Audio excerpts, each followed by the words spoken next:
not even 24 hours ago. Yes, not even 24 hours ago. I got back late last night or really early this morning from a whirlwind trip. We were there really for about 36 hours, staged in St. Croix, but went mostly to St. John and St. Thomas, where the real impact of Irma is. And it was pretty breathtaking. The thought that kind of kept recurring throughout the day for me all day yesterday as we were first on St. John and then moved to St. Thomas was, if you didn't know that a hurricane had been through, you would have thought that these two islands were lit on fire. That's truly what the sort of structural and environmental impact looks like there right now. You spoke to a woman who survived the storm. I want to play a part of that. We don't have that video yet. When you spent those 36 hours there, was it the damage? Because when we look at the Florida Keys, there's a lot of damage. But what we're hearing about the Virgin Islands is the lawlessness. The looting there isn't just people looking for food. It seems much worse. So in the U.S. Virgin Islands, I spoke pretty extensively with the governor and some officials from FEMA about this. And there isn't really as much of a sense of lawlessness. There's been a lot of reports out of the British Virgin Islands of this. 3 ATMs were stolen, but actually ended up being recovered by police. And there were some burglaries in people's homes because many of these homes were, walls blown right off, doors smashed down to the ground. And so some belongings were taken. But these social media reports of people going around house to house, terrorizing folks, armed people in the streets, that isn't the case.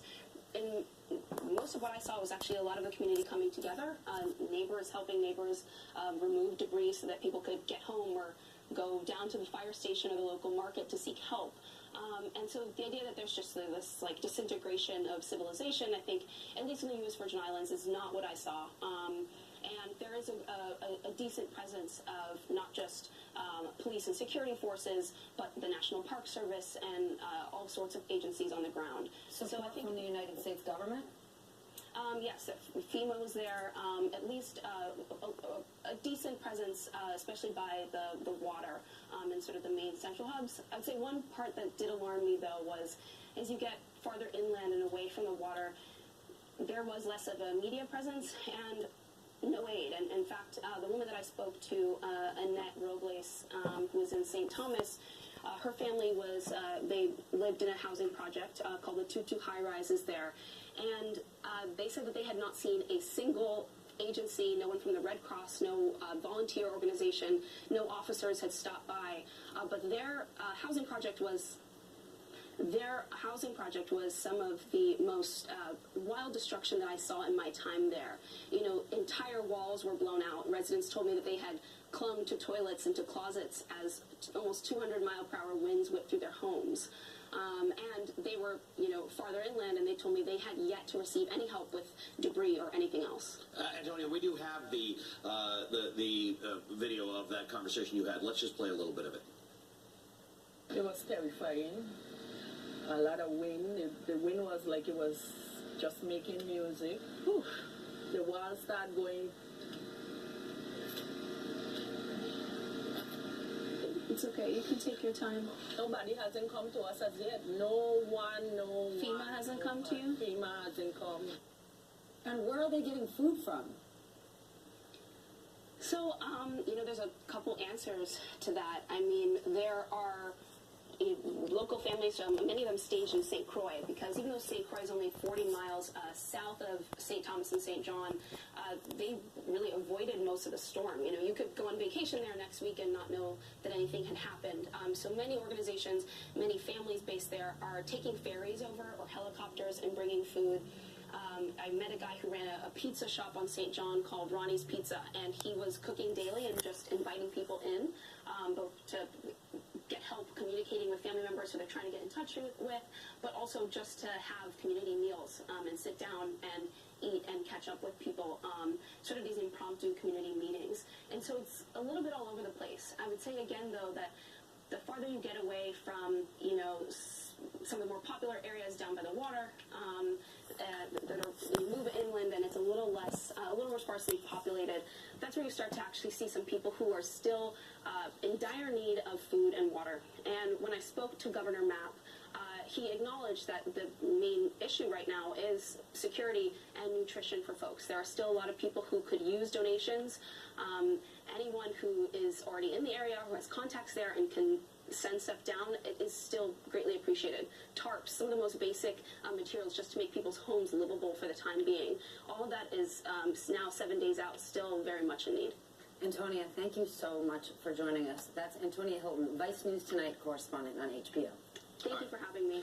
In response to the destruction in the U.S. Virgin Islands, 3 Navy ships were dispatched to assist relief operations. Rear Admiral Jeffrey Hughes is heading up the effort involving approximately 3,400 U.S. military personnel. He joins us live on the phone on board the USS Kearsarge. I'm sorry, I may have pronounced that incorrectly, Admiral. Tell me the name of the vessel you're on. Good morning, Allie and Stephanie. It's Rear Admiral Jeff Hughes. I'm on board the USS Kearsarge. Very good. Thank you, sir. Tell me where you are and what you're undertaking. Well, we're currently underway 5 miles south of St. Thomas. And first of all, I'd just like to extend the thoughts and prayers from everybody out here to those affected by the devastation caused by Irma, as well as Harvey. I also want to reiterate, this is a whole-of-government response effort. We're here at the request of the governor of the Virgin Islands, Governor Mapp, and supporting the lead federal agency, FEMA, in response to the relief and recovery efforts. And in fact, I had an opportunity just yesterday to talk to Governor Mapp and FEMA Administrator Brock Long to make sure that we truly understood everyone's priorities so that we could best match our capabilities to their needs. Is Brock Long there? Is he in the Virgin Islands? He was in yesterday and spent the better part of the afternoon doing an assessment on the ground and really providing some strong leadership to all of us involved in the response and recovery efforts. Do you know what your top priorities are? Do you have enough information about what you're going to encounter when you get there? We seem to be getting bits of information from various people about what the needs are in the Virgin Islands. What are you aiming to do? Well, when you come onto a scene like this, there's certainly an awful lot to be done in a lot of different areas. But first and foremost, we wanted to make sure that we were there to do immediate life-saving type things, search and rescue, medical evacuation for critical care patients. In fact, there was a hospital at St. Thomas which was badly damaged. So the lion's share of the effort in our initial response, which came from the USS Wasp the day after the hurricane had gone through, was to take critical patients from St. Thomas down to the hospital in St. Croix. And in some cases, we actually assisted in the lift from St. Croix over to San Juan, Puerto Rico. So really life-saving and making sure that we're doing the immediate response, and then transition to more of a recovery effort through things like transporting by air, sea, and land critical life-sustaining supplies, water, food, medical supplies. Antonio mentioned the blue tarps for exposed roofs. So we've been spending an awful lot of time building that distribution network among the islands to make sure that we're getting to the folks that are most disadvantaged. How much of an additional challenge is it in the Virgin Islands, let's say compared to Texas or Florida, because they are islands, because they don't have resources at the ready? I'm sorry, Steph, I didn't catch the beginning of that question. How much harder is it because you're on the Virgin Islands rather than the continental United States? Well, it is. I think the fact that the islands are disconnected from larger distribution routes. So if you look at what happened with Hurricane Harvey, we could get after that problem set from the land routes that surrounded the area, whereas here, really, it relies, and I think that we're very well suited to help out in this regard, being able to use the sea base to move things from not only the ships. We have 20 tilt rotor and helicopter aircraft on board. We also have landing craft that can take equipment and supplies and people to go and actually beach onto the different islands to move things around. So in this particular case, I think that we add a great capability to the whole government effort to really move the things to where they need to be moved. All right, Rear Admiral, thank you so much for the work you're doing there and for joining us this morning. Jeffrey Hughes, he's in the U.S. Virgin Islands.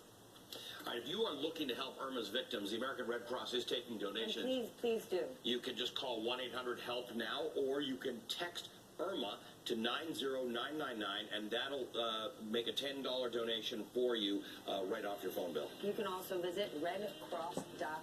We're going to keep bringing you the latest on Irma, but next, President Trump's push on tax reform. We're going to look at the specific goals and speak live with both chairs of the Bipartisan Problem Solvers Caucus. You are watching Velshi and Rule live on MSNBC. Stay with us.